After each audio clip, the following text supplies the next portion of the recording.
At around 9 p.m. on October 26, 2009, a 19-year-old college student named Miyako Hiroka bagged up the last bit of trash inside of the ice cream parlor where she worked, and she dumped it into a bag and she tied that bag up.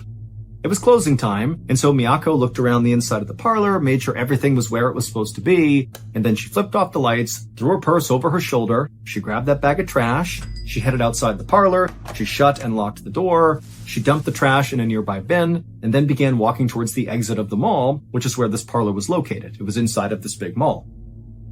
Miyako went to school in a city called Hamada City, which is located on the coast of Japan in an area called the Shimane Prefecture. And Hamada City was a totally beautiful and very remote location with these amazing beaches and unbelievable mountains with all these ski resorts on it. I mean, this was an incredible place to live. But as much as Miyako did love living there, she was actually far more excited about where she'd be living the next year because she was doing an exchange program. She'd be studying in Russia, and that was so exciting for her. And in fact, this exchange program was the reason why Miyako had picked up this job at this ice cream parlor, because she came from a family that was not poor by any means, but they didn't have a lot of extra income, and Miyako felt strongly that she really wanted to pay her way to go do this big Russian exchange program because it wasn't cheap, and so she was picking up as many shifts as she could to save up money to pay her way. And so Miyako eventually reached the exit of this mall, and she stepped outside into the night, and then she had a decision she needed to make. And she needed to make this decision every night after work. There were two ways that she could get back to her dorm, which was located about a mile away. The quick way would be to just hop on a bus and have the bus take her to her dorm, but that cost money. And remember, Miyako is trying to save up as much money as she can to pay for Russia next year. And so taking the bus just felt like, not really worth it. And the other option, which was free, was much longer and frankly just plain spooky. And Miyako hated it. What it entailed was basically just walking to her dorm, but it would mean walking for about a third of a mile through this really spooky forest that looked like it was straight out of a horror movie.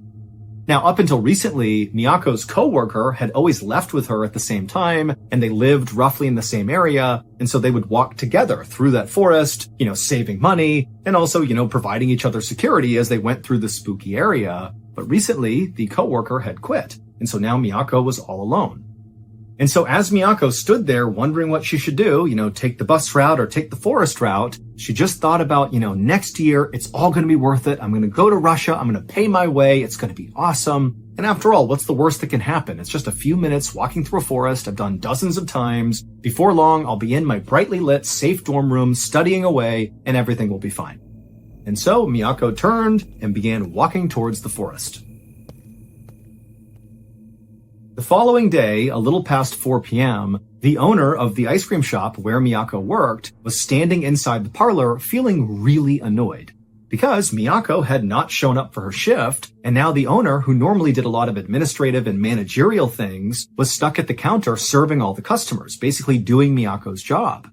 But when 5 p.m. came and still Miyako had not shown up, and the owner had tried calling her and she didn't pick up, and there was just no sign of her, the owner went from being annoyed to being somewhat worried.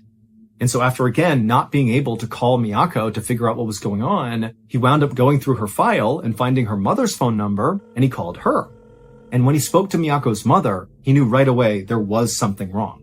Because Miyako's mother actually was pretty panicked, and she said, you know what? Last night when Miyako was coming home from work, she told me she would call me when she got to her dorm, but I never heard from her, and I haven't been able to get in touch with her since. And so after this conversation ended, Miyako's mother would call the police and report her daughter missing. And pretty much instantly, the police in Hamada City responded in force. I mean, they launched a huge investigation to go figure out what happened to Miyako. And really the reason behind that is because Hamada City is this unbelievable place, this secluded, safe place where things like this did not happen. And frankly, it scared everybody, and they wanted to deal with it as quickly as possible. And so what police did at first is they went and looked at security footage from the ice cream parlor where they knew she had been working on the night she went missing. And sure enough, at about 9:16 p.m., there's footage of her walking out of the ice cream parlor in the mall. She's got a purse over her shoulder and, she shuts and locks the door. She throws the trash away, and then she heads towards the exit. But after that, nobody saw her. There was no more footage. There was no more tips or anything. She just vanished once she left the mall. And so very quickly, this story gained lots of attention because again, Hamada City is like this quintessential vacation spot. It's so perfect. It's so safe. And to have this girl just go missing, it was scandalous. And so it made the news all over Hamada City. And also people who lived in Hamada City were suddenly on edge at night. What's out there snatching people up? In fact, Miyako's college, during the few days following her disappearance, they set a curfew for all their students. Like all their students had to be back in their dorms at a certain time to keep them safe. But again, despite the police really leaning into this case from the jump and putting all their manpower and all their resources into this, they really had no idea what happened to Miyako. Then, on November 6th, 2009, so 11 days after Miyako went missing, a man who was hunting for mushrooms up on this mountainside about 15 miles away from the ice cream parlor believed he spotted this beautiful mushroom sitting underneath a few fallen leaves. And so excited, the guy runs over and he begins moving away the leaves to grab this big meaty mushroom. But as soon as he grabbed the skin of this mushroom and began to pull, he stopped. And then he quickly turned and began sprinting back down the path that had brought him up here. And as he was running, he pulled his phone out and he saw he had no service and he just kept on running and holding the phone up looking for service. And then finally, when he was about halfway down the mountain, he saw he had service in his phone and he called the police. And the second the dispatcher answered, this man began screaming, "I found a human head!"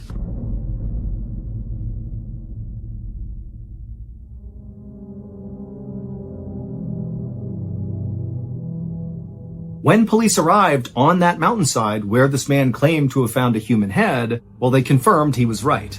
They found Miyako's severed head right underneath those leaves.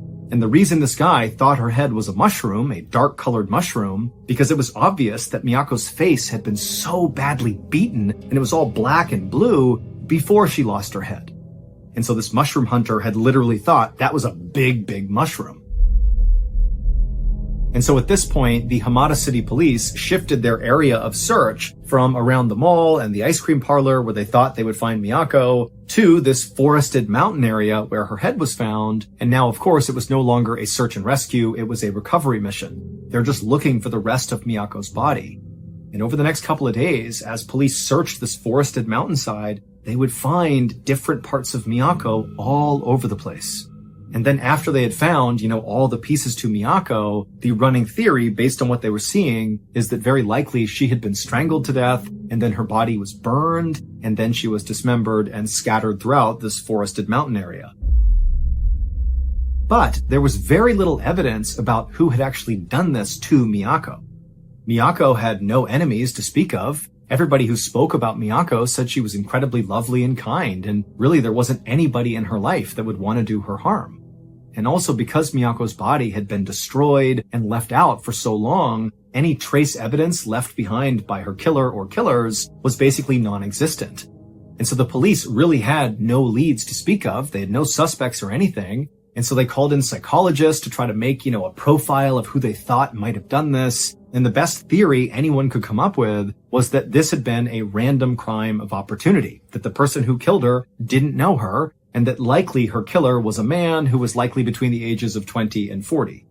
But even that information really didn't narrow anything down, and so quickly, this case began to go cold.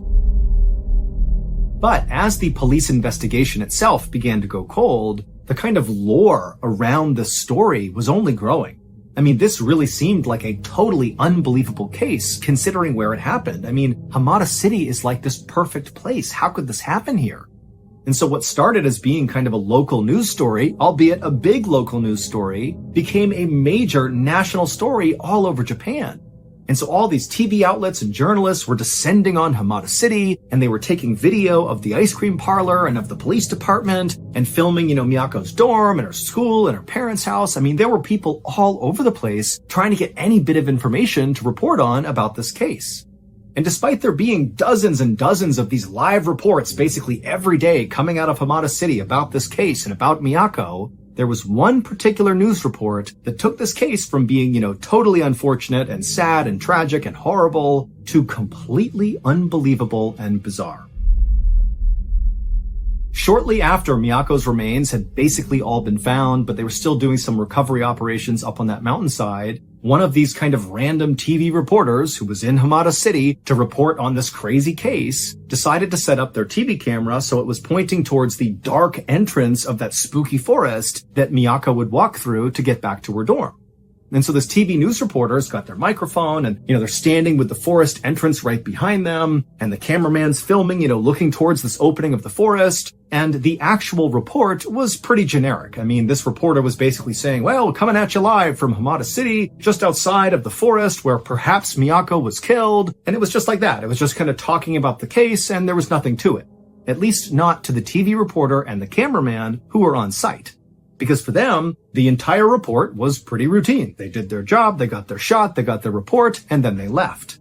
But they streamed it live. So while they were doing it, all these people are tuned in watching this news report live in front of this forest. And something really unsettling happened on this broadcast. While that news reporter was talking, another voice began to be heard by people watching this broadcast. And it was not the cameraman, and it was certainly not the TV journalist. It was a woman's voice. And there was no woman anywhere near the shot. And after the fact, the journalist and the cameraman would also attest that there was nobody around. It was just them. But this detached, very pained voice said very clearly, and all these people heard it live, "This is very painful. Why only me?" And so after this news report happened, this story, this case about Miyako, went from being just a Japanese story to being like an international sensation. Because everybody believed when they saw this video that that voice that was heard was Miyako's ghost, basically talking on camera. That's why you can't see her. It's her spirit communicating with the living world. However, despite that drawing even more attention to this case, it didn't remotely help the police actually solve the case. They still had no idea who did this. And that's how this case would stay for years, just totally stalled.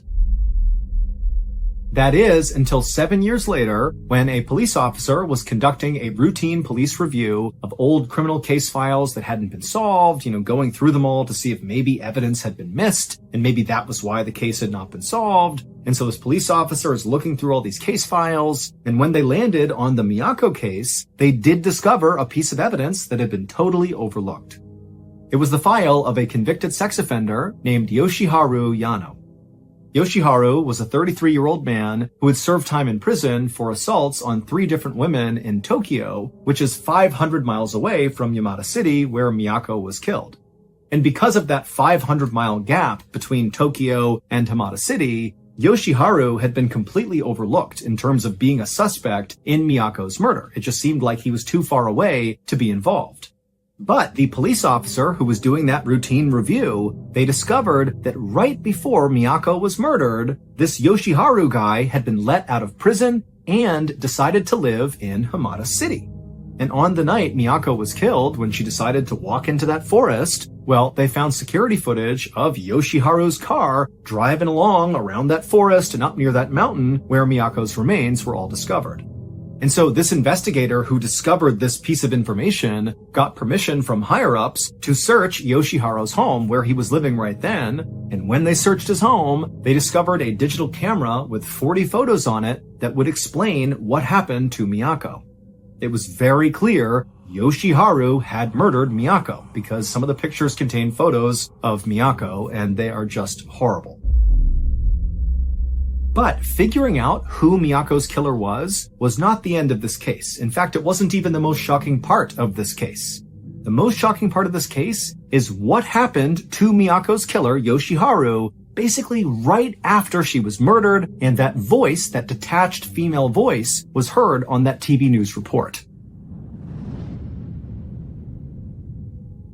7 years earlier, right around the time that Miyako's head had been found, and also after that voice had been heard on the TV newscast, some people who were driving in a car north of Hamada City began calling the police to report something very strange. They called the police and said, there is this small white Toyota Corolla car that has 2 people inside of it, and they've driven to the side of the road, and the driver is ramming over and over again against the railing. Like they're smashing into the railing, backing up, smashing over and over again, like the car is somehow in control. They don't understand how these people are not getting out of the car. Like, what are they doing? Traffic had stopped on either side. It was just totally nonsensical. And then by the time the police showed up, this car that was just repeatedly driving into the side of this guardrail, it burst into flames with the two people inside still clearly alive and looking terrified, and they caught on fire and died. Now, at the time, this did make the news. It looked very much like some sort of weird murder-suicide where the driver had intentionally, driven the car until it burst into flames and killed themselves and also their passenger. But it didn't really amount to more than just a really weird news story because there was no connection to the Miyako case. This is like a totally isolated thing. However, 7 years later, when that police officer discovered the link that Yoshiharu was in Hamada City, and then they figured out, yep, Yoshiharu was the killer, well, suddenly, that totally weird murder-suicide took on a whole new meaning. Because the driver of that car was Yoshiharu, and the passenger was his mother. And again, from eyewitness testimony, it didn't really make sense the way this all happened. It was almost like the car was possessed or something, that, the passengers couldn't control it. Now, who knows if that's true, but when you combine it with the sound of that female voice on the TV news camera that everybody assumed was Miyako's ghost saying, "This is so painful, why only me?" suddenly those words took on a new meaning. People thought, you know what it is? Miyako's ghost must have taken control of that car and made sure not only Yoshiharu suffered and died, but his family member died as well, that she was seeking her revenge on her killer.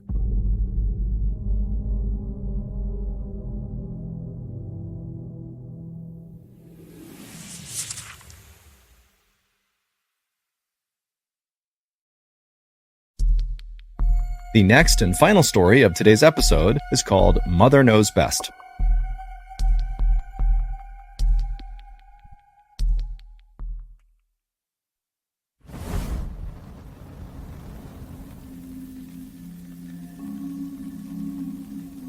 In the early evening of January 23rd, 1897, a blacksmith named Erasmus Shue stoked his fire inside of his little shop in rural West Virginia and then called out to his 11-year-old helper who was in the back cleaning up. Erasmus had been planning to head home early that night. However, a last-minute order for horseshoes had just come in, and so Erasmus knew that was not going to happen. He was going to have to work late.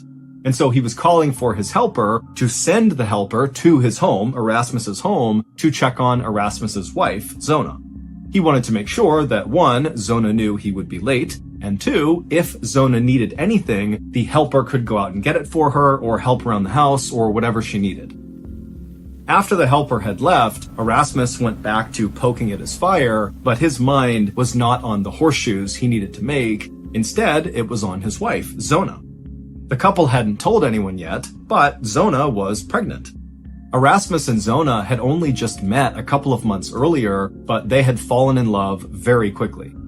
Zona was 23 years old, and she had beautiful dark hair and dark eyes and a quick sense of humor. She was a total free spirit who had grown up on a farm, and she had never really been away from home.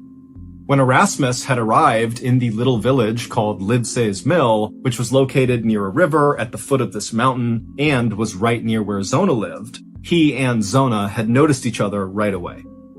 Erasmus, who was quite a bit older than Zona, he was 35 years old, was tall and handsome with piercing blue eyes, and he had come to this little rural town to set up his blacksmith shop.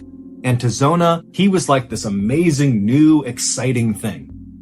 Zona's family, especially her mother, Mary Jane, did not approve of the fact that Zona and Erasmus had begun seeing each other, mostly because Mary Jane didn't like the fact that Erasmus was so much older than Zona, but Zona was known for being incredibly stubborn, and she loved Erasmus, and so there was just no stopping her. So, in November, just a couple of months after meeting each other, Zona and Erasmus got married and they moved into a little house together, and very quickly, Zona got pregnant. And both she and Erasmus were so excited about this that they wanted to go around and tell people, but early on, it was clear Zona had some complications with this pregnancy. She was sick all the time, and she just seemed really unwell, and the doctor who was seeing her knew that it likely had to do with her pregnancy. And so the couple decided that they should just wait and let the pregnancy develop a bit before announcing the news. So, on this late January day, Erasmus began hustling to finish these horseshoes because he really wanted to get home and be there for Zona and make sure she really was okay. And so as Erasmus thought about Zona, the steel he was heating inside of this fire was glowing bright orange and was ready to be forged into shape. And so Erasmus got his hammer and he got to work.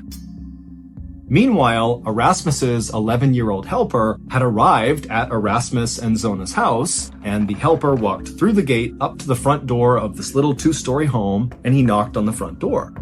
But Zona did not come to the door, which the helper thought was odd, because Zona was someone who was always bustling around the home and was very quick to open the door and chat with neighbors. And now, standing in front of this door, the helper couldn't even hear a sound inside of the house. It was like no one was home.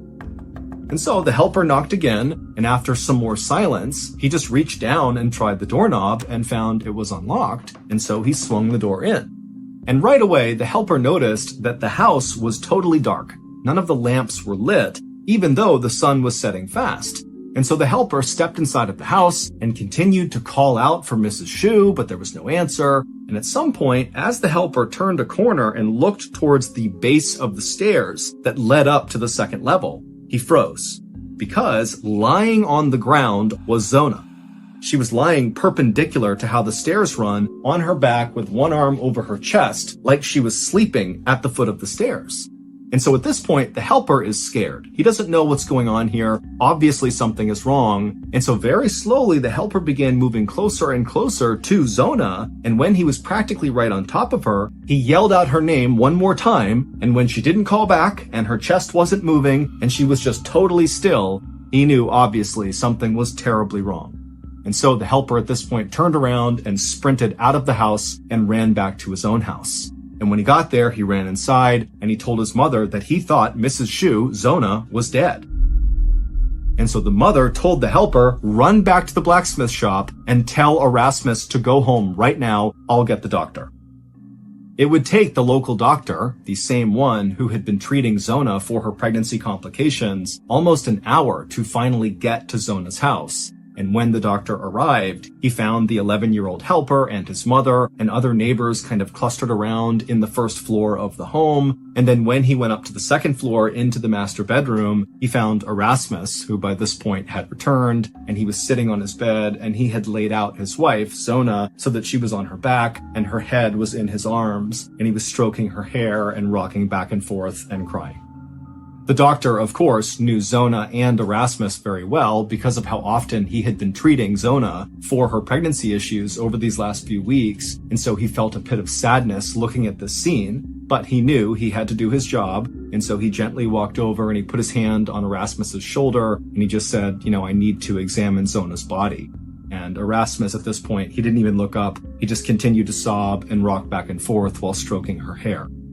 Finally, the doctor kind of was a bit more forceful in asking Erasmus to step aside, at which point Erasmus did. He got out of the way and positioned Zona flat on the bed, and he made sure her hair was perfectly combed all around her neck. And then Erasmus knelt down right next to the bed and continued stroking his wife's hair and crying, while the doctor at this point kind of moved to the foot of the bed and began looking at Zona and beginning his examination.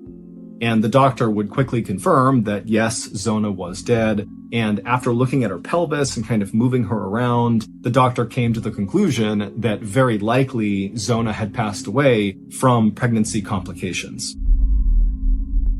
Zona's funeral would be held the next day at the local cemetery at the top of this hilltop. And by this point, the word had gotten out that Zona had been pregnant when she died. And so during this funeral, everybody was staring at Erasmus, who was overcome with grief and crying so hard that he could barely catch his breath. And then right before they lowered Zona's casket into the ground, Erasmus made a point of putting his wife's favorite scarf into the coffin with her. He said his final goodbyes, he shut the casket, and then it was lowered into the ground. But while the mourners were obviously very moved by just how unbelievably grief-stricken Erasmus was, his whole family was wiped out in one blow, what really stood out to the people that attended that funeral was not Erasmus's reaction to his wife's death, but rather Zona's mother's reaction to Erasmus.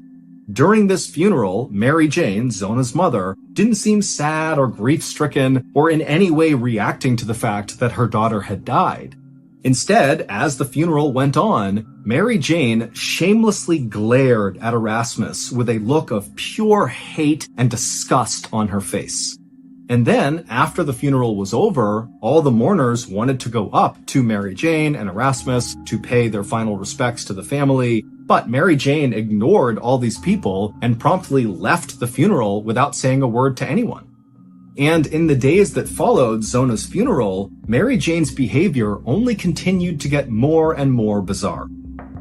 When neighbors would drop by Mary Jane's house to drop off food or just check in on her, Mary Jane refused to come to the door. Mary Jane basically began staying up all night. People would see there were candles lit in her bedroom at all hours, and they'd see her pacing around her room and then periodically kneeling on the ground and kind of staring off into the distance. And then on the rare occasion that Mary Jane actually left her house, she would look totally disheveled and distracted, and as she walked around town, she'd be mumbling under her breath and constantly looking over her shoulder like she was scared someone was following her. And when concerned neighbors came up to Mary when she was out of her house, she refused to make eye contact with them, didn't want to talk to them, and as fast as she could would get away from them. Whatever was going on with Mary Jane, her husband was not willing to talk about it to other people in town. However, they did notice that he had begun sleeping in the barn, so he was not even staying in the house with his wife. And then, on the morning of February 21st, so about a month after Zona had died, Mary Jane walked out of her house looking totally clean-cut. She was not disheveled. She was not looking over her shoulder. She wasn't muttering to herself. She was standing tall, moving with a purpose, looking totally coherent. And as she moved, the only emotion people could see on her face was anger. And so Mary Jane, angrily, walking with a purpose, walked her way to the local prosecutor's office. And instead of knocking and waiting to be let inside, she just opened the door and barged right inside. The prosecutor knew Mary Jane and knew how strange she had been acting over these last few weeks. And so when she came inside, he was alarmed at her sudden presence, but he was also pretty curious as to what was going on. And so when she came in and demanded to speak to him, he was happy to go into his office and take a meeting kind of simply out of curiosity. But once the two of them sat down in his office, Mary Jane proceeded to tell this prosecutor this totally outlandish story about her dead daughter, Zona, that at first made the prosecutor think, okay, clearly Mary Jane has lost her mind. That's what's been going on over the past few weeks. All this grief of losing her daughter has caused her to kind of snap. But by the end of these 2 hours that Mary Jane seemed to just be kind of rambling about this story about her daughter, the prosecutor started to realize that what she was saying kind of made a lot of sense, and his suspicions began to rise and rise. And so once Mary Jane was done telling this wild story about Zona, the prosecutor was convinced that what Mary Jane was saying had to be true, and so he knew they needed to dig Zona up.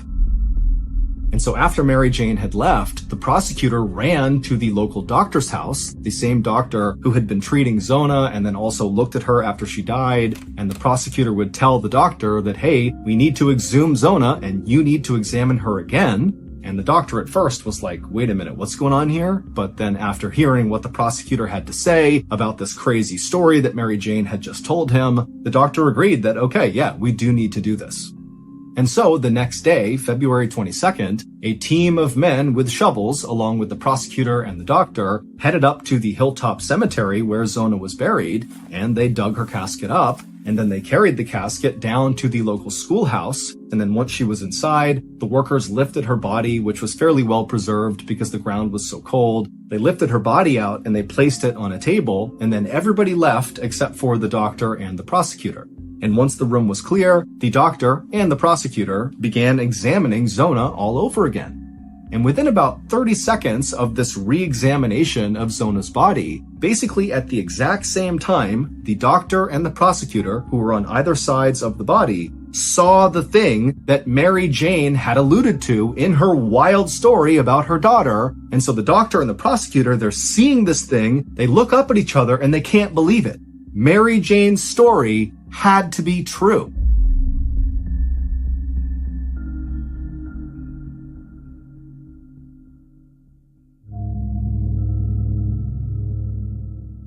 The following is Mary Jane's wild story.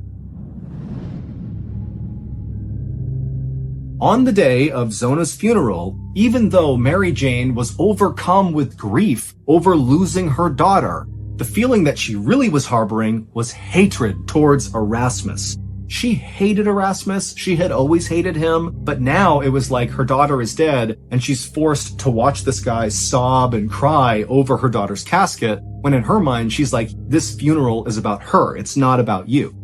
And so the whole funeral, she's just staring at Erasmus, channeling all of her energy towards hating him. But then, as she's doing this, a new emotion began to creep up on her that she couldn't quite describe. Basically, it felt like something was terribly wrong.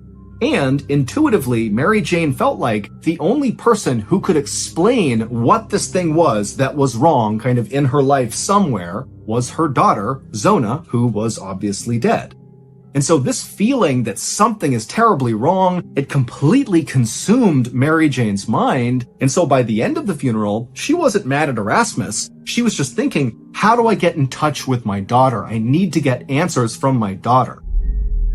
And so when the funeral ended, Mary Jane just left the funeral as fast as she could. She went home, she went into her bedroom, and she knelt down and she began to pray. Not for peace or strength in this difficult time, but instead, she prayed for her daughter's ghost to appear to her and tell her what was wrong. And for the next month, that is all Mary Jane did. She was obsessed with this idea that she needed to basically conjure her daughter's ghost to tell her what this thing was that was wrong. And so that was why she was acting totally crazy. All she did was pray and then look for signs that her daughter's ghost had come or was on her way. And so she'd be up all night, kind of looking around, hoping her daughter would suddenly appear. And then when she would go outside, the reason she was muttering is because she was still praying under her breath. And she was always looking over her shoulders because she thought her daughter would appear any moment. And then, finally, one night in the middle of February, so this is a month into Mary Jane's attempts to conjure her daughter's ghost, she was in her room, she was praying like she normally did with all of her candles lit, and all of a sudden, as she's kneeling down praying, this bright light appears in the middle of her room. And as this light suddenly appeared, the room began to get really cold. And Mary Jane is staring at this light thinking, this is my daughter. But then just as quickly as the light and the cold that came with it had appeared, it disappeared.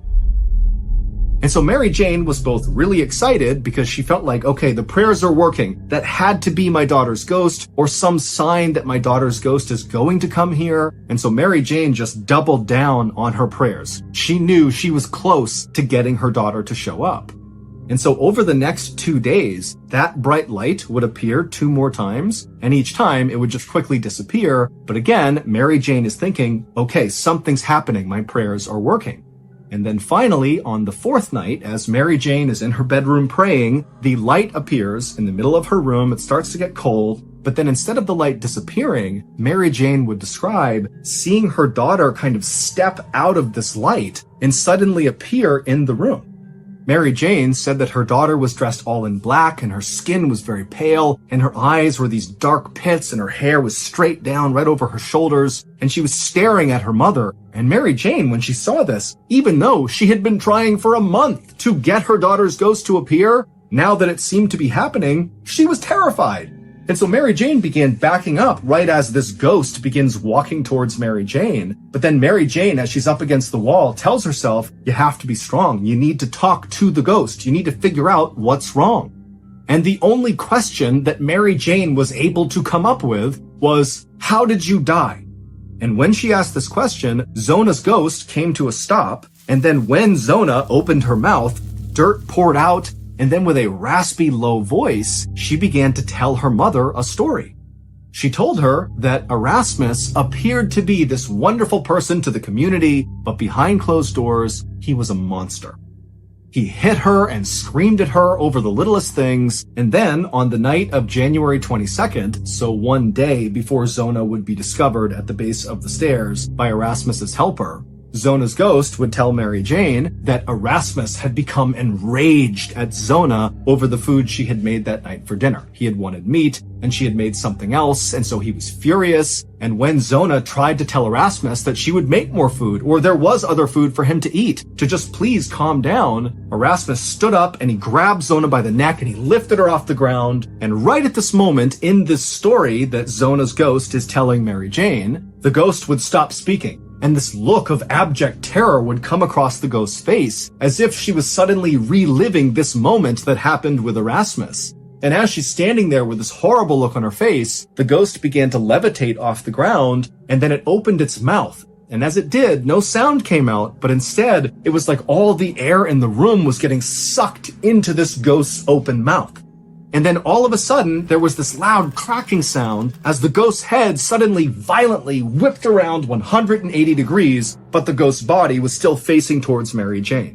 And after this happened, Mary Jane is sitting there totally dumbstruck, and the ghost suddenly drops back down onto the ground, still with their chest facing Mary Jane, but their face pointing behind them. And then Zona's ghost turned around and began walking out of the room, and because she had turned her body around, that meant her head, which was facing the wrong way, was now oriented towards Mary Jane again, and Mary Jane would say the ghost was smiling. And then right before Zona's ghost left, she would say to her mother, "Now do you see what he did to me?" And then Zona just vanished, and the room became warm again, and Mary Jane, who was suddenly feeling so exhausted, just sat down on the bed and wept. Mary Jane had, the next morning, promptly gotten up and rushed to the prosecutor's office and told him the story of seeing her daughter's ghost and how the ghost had told her that Erasmus had throttled her, and that was what killed her.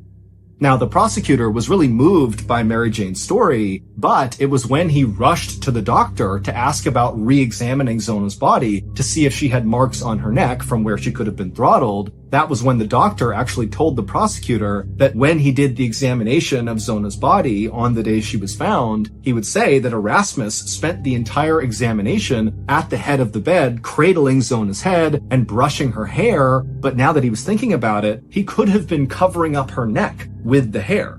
And then also they thought about the funeral when, right before Zona was lowered into the ground, Erasmus placed a scarf claiming it was his wife's favorite around her neck when she was buried. Again, perhaps trying to conceal the fact that there were marks on her neck. And when they did exhume Zona's body and they removed that scarf that Erasmus had placed, they would see there were marks all over her neck that looked like fingerprints. And then upon further examination, they would see that her neck was actually dislocated and that her windpipe had been crushed. Erasmus would be arrested for the murder of his wife just minutes after the doctor and prosecutor, basically at the same time, saw the marks on Zona's neck during their re-examination. During Erasmus's trial, Mary Jane would take the stand and she would tell the story of her daughter's ghost coming to her and explaining that Erasmus had killed her. And the testimony was so compelling that the jury found Erasmus guilty, even though there was no motive. Basically, they convicted him on the strength of Mary Jane's ghost story. Erasmus would be sentenced to life in prison, but he would die just 3 years after being incarcerated from a mystery illness that passed through the prison.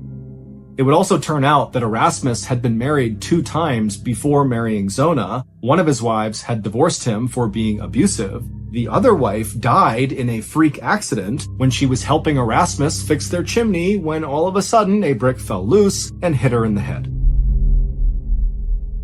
Today, there is a plaque right near the cemetery in West Virginia where Zona was buried that reads in part, "Only known case in which testimony from a ghost helped convict a murderer."